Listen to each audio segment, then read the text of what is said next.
This is Daily Armenia, ＳիվիլNeթ's daily news digest. Here's what's making headlines in Armenia today. Former Parliament Speaker Alen Simonyan has been appointed Armenia's new Security Council Secretary, replacing Armen Grigoryan, who had held the position since 2018. Prime Minister Nikol Pashinyan said today that his decision to dismiss Grigoryan was part of the normal political reshuffling at the start of this new parliamentary term, and was not prompted by any dissatisfaction with Grigoryan's performance. Pashinyan said he thanked Grigoryan for his work and hoped his experience would continue to be useful to the state. Pashinyan also said he had offered Grigoryan another position within the Prime Minister's office, but Grigoryan declined, saying he wanted to take a break from working in public administration. Simonyan's appointment comes after a period of uncertainty over his political future. He had sought to remain Parliament Speaker following June's election, but lost an internal vote within the ruling Civil Contract Party to his deputy Ruben Rubinian. Simonyan subsequently said he would leave Parliament rather than serve as an ordinary MP. As Secretary, Simonyan will be the Council's senior official responsible for overseeing its work on national security and strategic affairs. Grigoryan's tenure as Secretary spanned the tumultuous period of the 2020 war and its aftermath. One of his recent initiatives was the controversial Bridge of Peace program, which brought Armenian and Azerbaijani civil society representatives together for meetings as a confidence-building measure.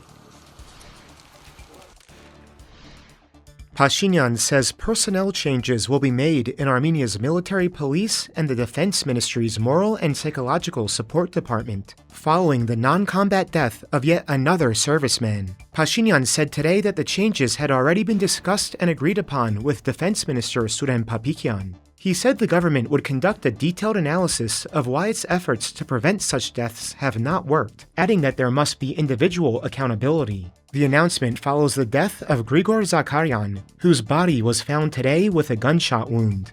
The Defense Ministry says an investigation is underway to establish the circumstances of his death. The issue of non-combat military deaths has received increased attention in recent weeks, following the July 21st death of 20-year-old serviceman Narek Torosyan. Two of his fellow servicemen were subsequently detained in a case investigating whether he had been driven to suicide. More than 20 civil society organizations issued a joint statement arguing that the deaths pointed to systemic problems in the armed forces, including violence, bullying, and abuses of authority.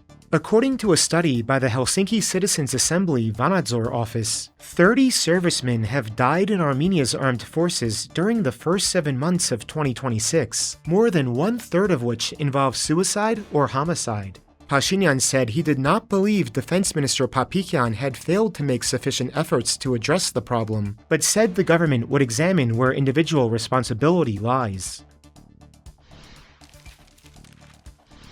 Pashinyan says Armenia may soon face a significant increase in electricity demand as the country's artificial intelligence industry expands, prompting the government to reconsider its energy strategy. Pashinyan told reporters today that Armenia had until recently been focused on managing a surplus of electricity, but the rapid development of AI factories is changing that calculation. He said the facilities consume electricity on a scale that is difficult to compare with traditional industries. The comments come just days after Armenia inaugurated the first phase of the Firebird AI factory in the central town of Hrazdan, which currently has a power capacity of 15 megawatts and is planned to increase to 300 megawatts by the end of next year. Pashinyan said Armenia's goal is to achieve 100% energy independence, primarily through solar power and energy storage, while continuing to participate in international electricity trade. That could possibly include Azerbaijan, whose president Ilham Aliyev said this week power transmission lines through Armenia to Nakhichevan are being considered as part of the TRIP infrastructure project, suggesting the connection could eventually allow Azerbaijan to supply electricity to Armenia. Pashinyan said Armenia could potentially both import and export electricity with Azerbaijan, just as it does with its other neighbors, Iran and Georgia. And electricity is not the only area where Yerevan and Baku are looking to expand trade. Pashinyan also said Armenia will soon begin exporting goods to Azerbaijan, although he did not specify which products. The two countries exchanged lists of potential export and import goods earlier this year, but so far trade has largely gone in one direction, with Azerbaijan supplying Armenia with gasoline and diesel. And finally, the CivilNet number of the day is 24. That's the number of hours 76 AI researchers, engineers, and students had to build working AI tools that addressed issues in Armenia's public interest at Hack Armenia, held in Yerevan over the weekend. The annual hackathon is organized by the Armenia LLM Summer School, the AI9 Startup Campus Innovation Hub, and the nonprofit research lab Yerevan N, following 5 days of training on how large language models are built and evaluated.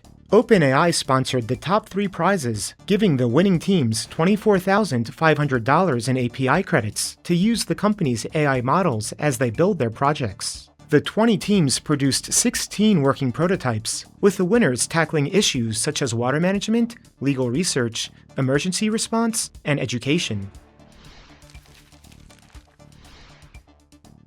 And as always, please follow CivilNet for the latest news and independent reporting from our contributors on the ground here in Armenia.